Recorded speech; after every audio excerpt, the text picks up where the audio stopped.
not even going to start. You know what I mean? Just positive vibes, you heard? So let me just continue to build upon, what I was building about. This is going to be part 2. So,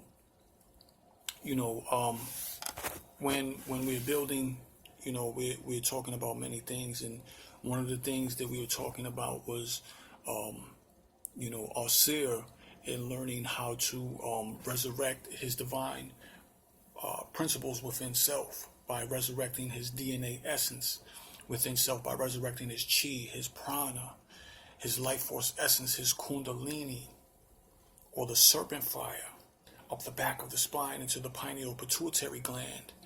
And, again, the serpent fire, this is why a snake was represented on their third eyes, and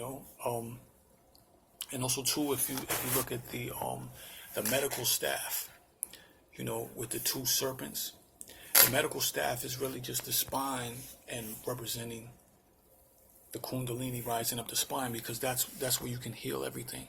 That's the true science of healing, is self-healing, because the human body is a immaculate living organism, and if we learn how to tune into it and really just be ourselves through meditation and breathing and postures, we can circulate our DNA essence, our own life force essence, and travel up the back of the spine and open up our chakras and cleanse our body and heal our bodies, because the root cause of disease is blockages. Dis-ease is just that, a blockage, a dis-ease, not at ease, you know what I mean? So, any blockages in the meridians, blockages in the chakras, these are things that are root causes of disease. And yes, it also starts in the root of the mind, you understand too? So this is why meditation is so important, and breathing is so important, and healing oneself, and food and nutrition, but everything that you intake through the senses, you know what I mean? Anything that you experience via the senses gets locked and trapped in the DNA, you understand? So all these distractions and everything that, and drama and traumatic experiences that we go through really affect us, and this is how stress also affects the body too. This is why meditation and breathing is so important. But let me not get too much into that. I really want to, build upon, signs and symbols, so again, this is why the snake is coming out of the third eye. Also too, the Ankh, the Ankh is representing of, the female uterus and the fallopian tubes, and the female divine principle, you understand? And let's talk about Heru. Heru is represented as an eagle. It said that when Heru was 30 years old, he had mastered his spiritual principles to such a high degree that he looked at the sun and he flew into the sun and became an eagle. So Heru is represented as, a man with the head of an eagle. And when you see the eagle with the wings spread out and the sun disk over his head, that's Heru. Yeah, you understand? Also too, you can see, the eagle on the dollar bill. You understand? With the wings spread out, and you have holding arrows and olive branches, you know what I'm saying, on the dollar bill. But Heru was holding 2 ankhs, you understand? And so, we just see the similarities, and we can also see the pyramid, the Great Pyramid, on the dollar bill as well, which, basically a stolen legacy. Everybody has taken from ancient Khemet, and try to use it as their own, it is, ain't nothing new under the sun, so let's go back to the story of Osiris, when Set murdered Osiris, when Set murdered Ausar, he chopped his body up into 14 parts and spread them all over the earth.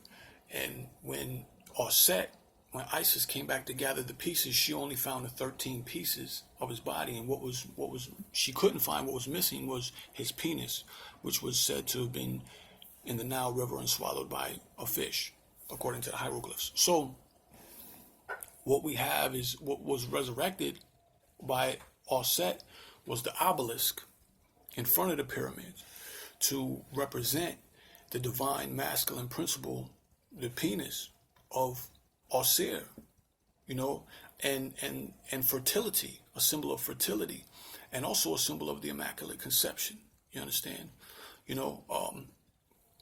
So we also see this in front of the White House. You see an obelisk in front of the White House, and you see the water in front of it. So the obelisk, or the tecum, representing the divine masculine principle, the penis, and the water representing the divine feminine principle of, the vagina. You know what I mean? And, the sacred art of creation, which is really civilization, and we got to get back to these divine principles, you know what I mean? Like sex is not just, excuse my language, sex is not just a sport, a fuck sport, you understand?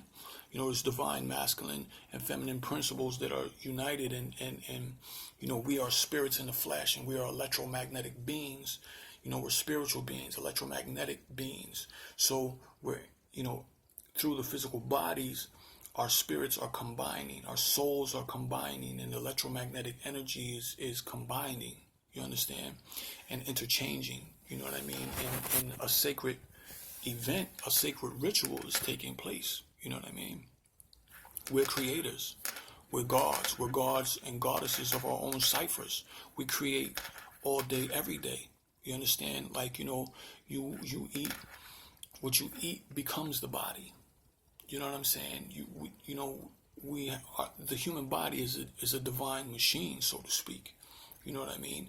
And you eat an apple, the apple becomes the body. You understand? So you are what you eat. You understand? And everything is empowered by the sun, the solar, the energy. You know what I mean? Without the sun, there would be no food. You know what I mean? And everything is interconnected. Like look at a flower. A flower wouldn't be the flower without the sun. The flower wouldn't be the flower without the bees. You understand? So is a flower just a flower? Is a bee just a bee? Is the sun just a sun? Or is it all part of one living organism that coincides and works together? All is one. Allah is one. God is one. The universe is one. There is no separation. There's yin yang, the masculine, the feminine and masculine principles, or is it yin and yang, or is it yin yang? It's yin yang.